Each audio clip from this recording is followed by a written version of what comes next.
Sou Abdul Rahman Muhammad, conhecido como Russo, e hoje vou apresentar minha visão crítica sobre o feminismo político, seus efeitos sobre a sociedade, as leis que recebem apoio de setores feministas, as consequências para a família e as desvantagens jurídicas e sociais que muitos homens afirmam enfrentar.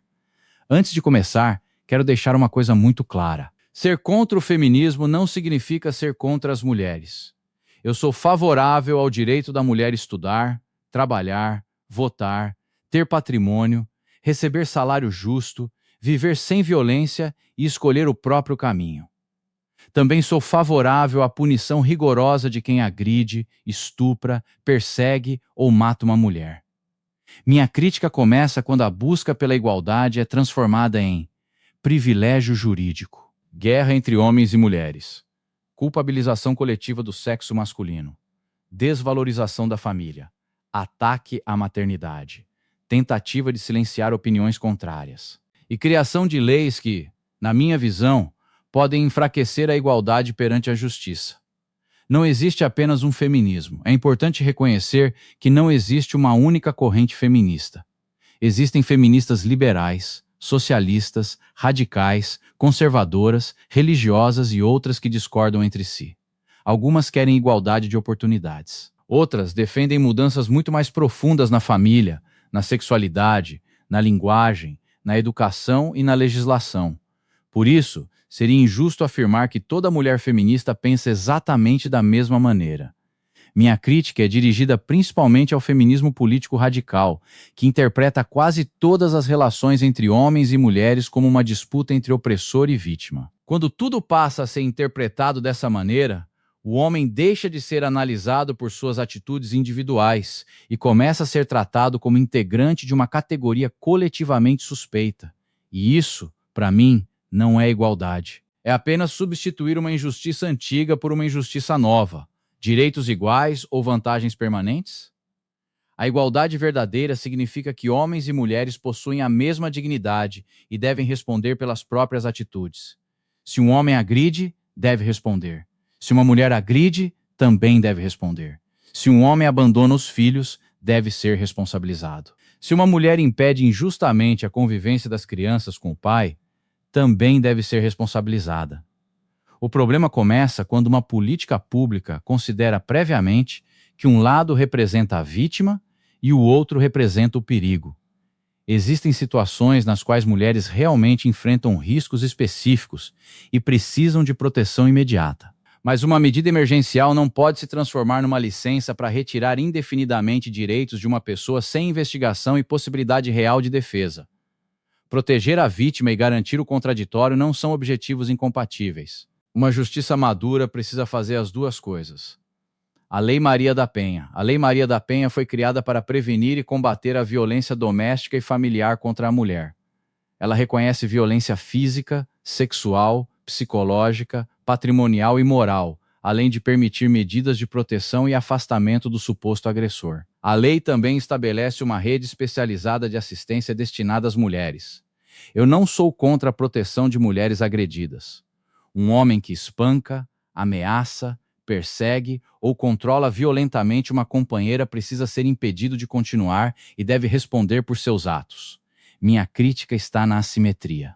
A mesma agressão praticada dentro da mesma residência pode receber tratamento jurídico e institucional diferente conforme o sexo da vítima. O governo mantém o Ligue 180, delegacias especializadas e uma rede direcionada à mulher. Homens vítimas podem procurar delegacias comuns e serviços gerais, mas não possuem uma estrutura nacional especializada equivalente apresentada nas fontes oficiais consultadas. Para mim, o caminho correto não é retirar a proteção das mulheres, é ampliar a proteção para qualquer vítima de violência doméstica. Mulher agredida precisa de ajuda, homem agredido também, criança, idoso e pessoa com deficiência também. A violência deve ser analisada pela conduta e pelo risco, não pelo interesse político em proteger apenas uma categoria. Medidas protetivas e direito de defesa. As medidas protetivas são necessárias quando existe risco real. Não faz sentido esperar a vítima sofrer uma agressão ainda mais grave para começar a agir. Entretanto, também é necessário discutir limites e revisões. O Superior Tribunal de Justiça decidiu que as medidas protetivas possuem caráter preventivo, podem continuar sem depender de boletim de ocorrência, inquérito ou processo criminal, e podem permanecer por tempo indeterminado enquanto existir situação de risco. O interessado pode pedir uma reavaliação, que deve envolver a vítima e o suposto agressor. Essa estrutura procura proteger a mulher antes que aconteça algo pior, mas também produz uma pergunta legítima: como impedir que uma medida criada para emergência se transforme numa punição informal contra alguém que ainda não foi condenado? Uma pessoa pode ser afastada da casa, perder contato com familiares e sofrer consequências profissionais antes da conclusão do processo. Isso não significa que toda denúncia seja falsa. Significa apenas que a justiça precisa atuar rapidamente dos dois lados. Rapidez para proteger quem corre perigo, e rapidez para investigar, ouvir a defesa e corrigir eventuais erros. Violência psicológica. Em 2021 foi criado o crime de violência psicológica contra a mulher. A lei pune quem provoca dano emocional ou procura degradar e controlar ações, comportamentos, crenças e decisões por meio de ameaça, humilhação, manipulação, isolamento, chantagem, ridicularização ou outro meio que prejudique a saúde psicológica e a autodeterminação. É evidente que existem relacionamentos em que uma pessoa destrói psicologicamente a outra. Isso precisa ser reconhecido. O problema está na possibilidade de conceitos muito amplos serem utilizados sem critérios objetivos. O que diferencia uma discussão conjugal desagradável de um crime? Uma opinião indelicada é violência psicológica? Uma discordância sobre dinheiro é controle patrimonial? Recusar determinada decisão do companheiro é manipulação? Uma relação tóxica pode produzir sofrimento real, mas o direito penal precisa utilizar conceitos claros. Não se deve transformar toda discussão, término de relacionamento ou comportamento imaturo em crime. A prova precisa demonstrar uma conduta concreta, grave e dirigida a controlar ou prejudicar a vítima. E novamente pergunto: por que um homem submetido a humilhação, chantagem, isolamento e manipulação não possui o mesmo tipo penal específico? Na minha visão, a lei deveria proteger qualquer pessoa contra violência psicológica séria, independentemente do sexo. Feminicídio. Em 2024, o feminicídio tornou-se um crime autônomo. Matar uma mulher por razões relacionadas à condição do sexo feminino, incluindo violência doméstica e familiar ou menosprezo e discriminação contra mulheres, passou a ter pena de 20 a 40 anos de prisão. Sou favorável a penas rigorosas para quem mata uma companheira, ex-companheira ou qualquer pessoa por ódio, dominação ou sentimento de posse. A crítica que faço é jurídica.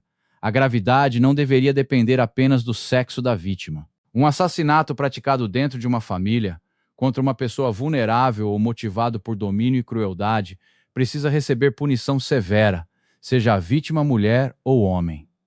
Os defensores do feminicídio afirmam que a norma responde a uma realidade histórica específica de violência contra mulheres. Esse argumento possui fundamento social.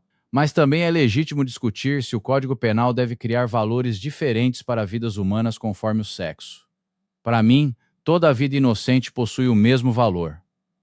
Aborto. Uma das pautas mais conhecidas de setores do movimento feminista é a descriminalização do aborto. A ADPF 442, atualmente sob relatoria do ministro Flávio Dino, questiona os artigos do Código Penal que criminalizam o aborto e pede a descriminalização da interrupção voluntária da gravidez durante as primeiras 12 semanas.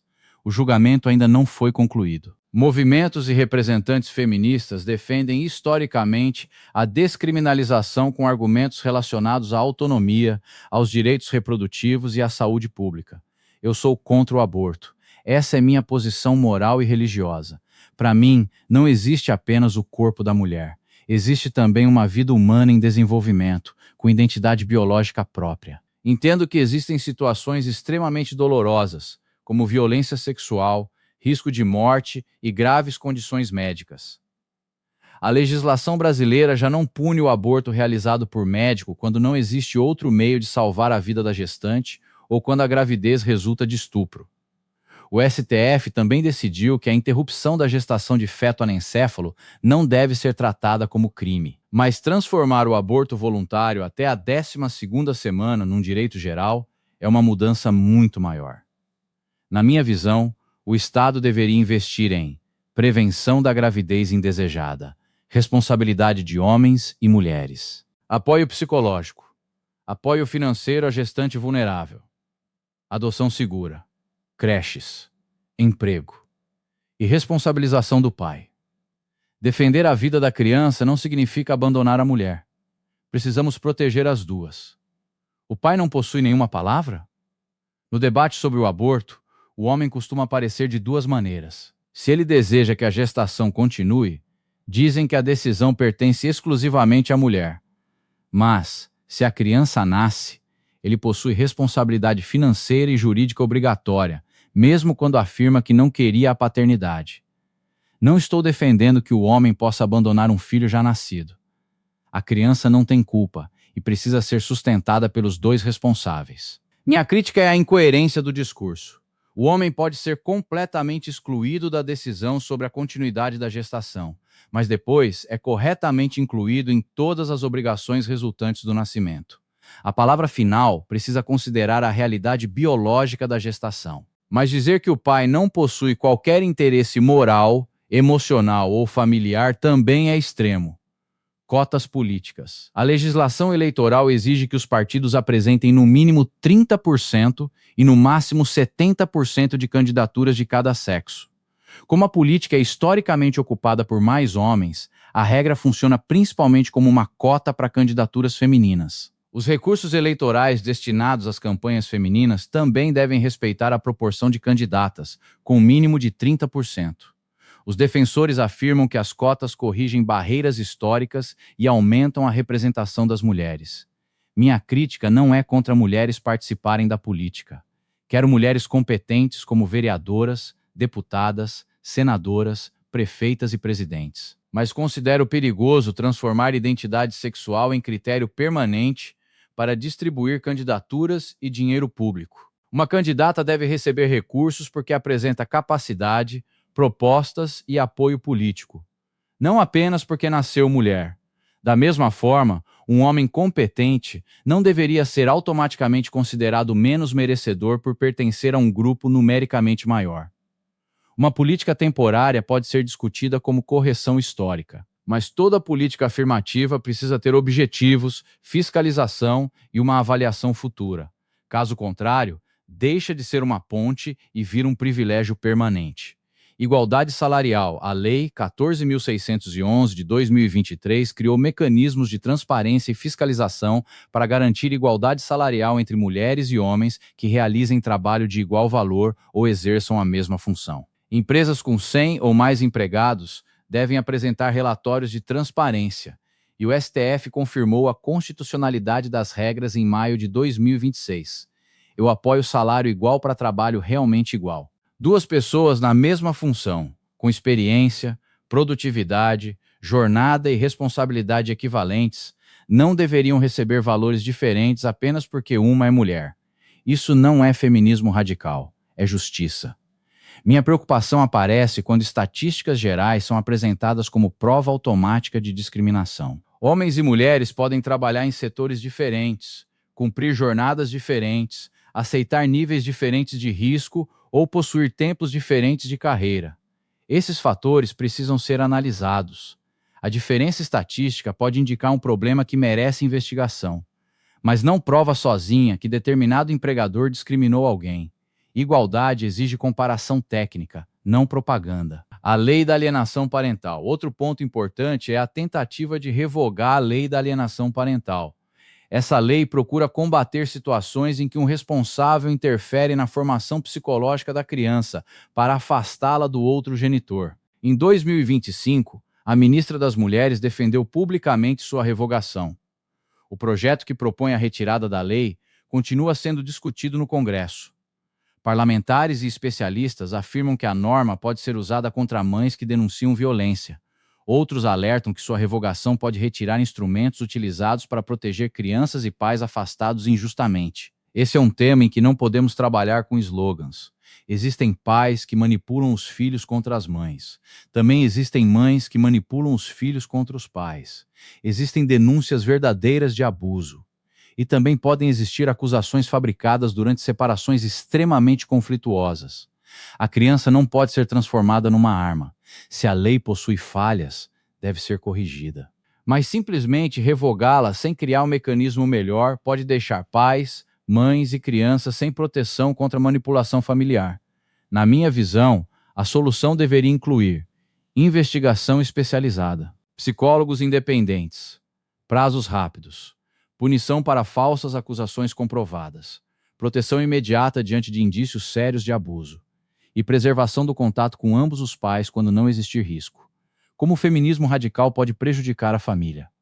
O prejuízo começa quando o casamento é apresentado apenas como uma estrutura de dominação, quando maternidade é tratada como prisão, quando paternidade é tratada como presença dispensável, quando cuidar do lar é automaticamente interpretado como inferioridade, quando homem e mulher são ensinados a desconfiar um do outro.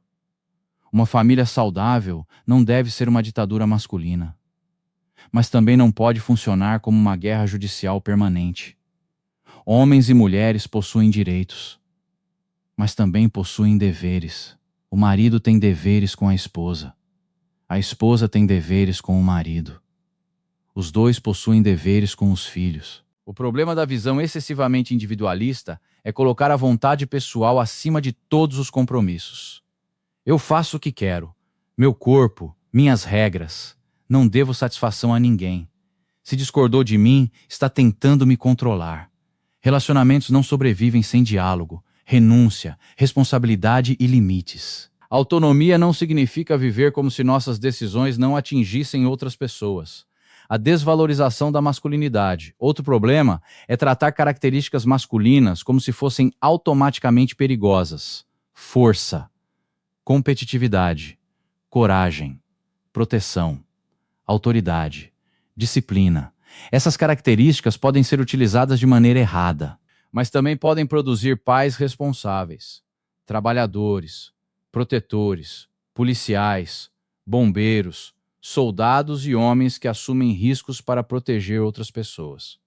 O problema não é a masculinidade, é a falta de caráter. Um homem forte e disciplinado pode ser uma segurança para sua família. Um homem covarde e irresponsável pode causar enorme sofrimento. Da mesma forma, feminilidade não significa fraqueza. Homens e mulheres não precisam ser inimigos nem cópias exatas uns dos outros para possuírem o mesmo valor. Todo homem é privilegiado? A narrativa política costuma apresentar o homem como integrante de um grupo privilegiado. Mas a vida real é mais complexa. Existem homens pobres, homens negros, homens deficientes, homens sem moradia, homens vítimas de violência, homens que perderam contato com os filhos, homens que executam trabalhos perigosos, homens que sofrem transtornos mentais e não procuram ajuda. Classificar todos como privilegiados apenas por serem homens apaga situações reais de sofrimento. Um homem poderoso não representa todos os homens. Da mesma maneira, uma mulher rica e influente não representa todas as mulheres. A política precisa analisar seres humanos concretos, não apenas categorias ideológicas, acusações falsas. É necessário falar sobre acusações falsas com responsabilidade. Não podemos afirmar que toda mulher que denuncia está mentindo. Isso seria injusto e colocaria verdadeiras vítimas em perigo. Mas também não podemos afirmar que uma denúncia é verdadeira apenas porque foi feita por uma mulher. Pessoas mentem, homens mentem, mulheres mentem, testemunhas se confundem. Relacionamentos terminam com raiva. E disputas familiares podem produzir acusações graves. Uma denúncia precisa ser recebida com seriedade. A vítima precisa ser protegida diante de risco. Mas a condenação exige provas, contraditório e processo justo. Uma acusação comprovadamente falsa também precisa gerar consequências. Proteger mulheres não exige abandonar a presunção de inocência. Criminalização da misoginia. Em março de 2026, o Senado aprovou um projeto para incluir a misoginia entre os crimes de preconceito ou discriminação, com pena prevista de 2 a 5 anos e multa. O texto define misoginia como conduta que exteriorize ódio ou aversão às mulheres e ainda precisa passar pela Câmara dos Deputados. Ódio e incentivo à violência contra mulheres não devem ser aceitos. Mas conceitos amplos precisam ser definidos cuidadosamente. Criticar o feminismo é misoginia? Ser contra o aborto é ódio contra mulheres? Discordar de cotas políticas é discriminação? Defender leis neutras para homens e mulheres pode ser interpretado como aversão? Uma lei mal redigida pode ser utilizada para perseguir opinião política legítima. Defender a liberdade de expressão não significa permitir ameaça ou incentivo à violência. Significa separar claramente crítica, ofensa, discriminação concreta, ameaça e incitação ao crime. O feminismo fala por todas as mulheres? Não. Existem mulheres contra o aborto, mulheres religiosas, mulheres que valorizam casamento e maternidade, mulheres que rejeitam cotas, mulheres que consideram determinadas leis desequilibradas, mulheres que não querem ser tratadas como vítimas permanentes. Por isso, nenhum movimento deveria declarar que representa automaticamente todas as mulheres. Uma mulher não deixa de ser livre porque escolheu ser esposa, mãe, dona de casa ou cuidadora. Da mesma maneira, não deve ser obrigada a seguir esse caminho. Liberdade verdadeira inclui a possibilidade de escolhas diferentes. O feminismo não pode exigir autonomia para determinadas escolhas e ridicularizar mulheres que escolhem a família tradicional. Minha proposta: eu não proponho retirar direitos das mulheres. Proponho substituir a guerra entre os sexos por uma política de responsabilidade individual. Defendo proteção para toda vítima de violência doméstica, punição rigorosa para agressores comprovados, investigação rápida. Direito de defesa. Punição para denúncias deliberadamente falsas. Proteção das crianças contra alienação parental e abuso. Salário igual para trabalho realmente igual. Apoio à maternidade e à paternidade responsável. Valorização da família. E leis que sejam, sempre que possível, neutras quanto ao sexo. Quando existir uma proteção específica, o Estado precisa demonstrar por que ela é necessária, quais resultados procura atingir e como evitar abusos. Política pública não pode ser criada apenas para agradar movimentos organizados. Precisa servir à justiça. Reflexão final. O feminismo teve participação histórica na conquista de direitos importantes para as mulheres. Negar isso seria desonesto. Mas nenhum movimento político deve ficar acima de críticas. Uma pauta que começou defendendo igualdade pode, em determinadas correntes, passar a defender tratamento desigual, hostilidade contra homens e enfraquecimento da família. Ser contra esses excessos não significa odiar mulheres. Significa defender uma regra simples: direitos iguais, deveres iguais e responsabilidade individual. Não considero justo tratar toda mulher como vítima. Também não considero justo tratar todo homem como agressor em potencial. A sociedade precisa de mulheres fortes, precisa de homens responsáveis, precisa de mães presentes, precisa de pais presentes, precisa de famílias estruturadas. E precisa de uma justiça que proteja verdadeiras vítimas sem destruir pessoas inocentes. Sou contra o aborto porque defendo a vida. Sou contra privilégios jurídicos porque defendo a igualdade. Sou contra a violência contra mulheres. E também sou contra a violência praticada contra homens. Não quero uma sociedade governada pelo machismo. Mas também não quero uma sociedade governada pela misandria. O caminho correto não é a supremacia de um sexo, é a justiça para todos. Você acredita que o feminismo atual ainda luta por igualdade ou passou a defender privilégios? As leis brasileiras protegem corretamente as mulheres ou criaram desequilíbrios contra os homens? Deixe sua opinião nos comentários, mas apresente argumentos e respeite quem pensa diferente. Compartilhe este vídeo e siga nosso perfil para acompanhar mais análises diretas sobre leis, família, política, religião e sociedade. Sou Abdul Rahman Muhammad, conhecido como Russo. Respeito às mulheres. Respeito aos homens. Respeito às famílias. Respeito às verdadeiras vítimas. E defesa firme de uma justiça que trate cada pessoa pelos próprios atos. Nos encontramos no próximo vídeo.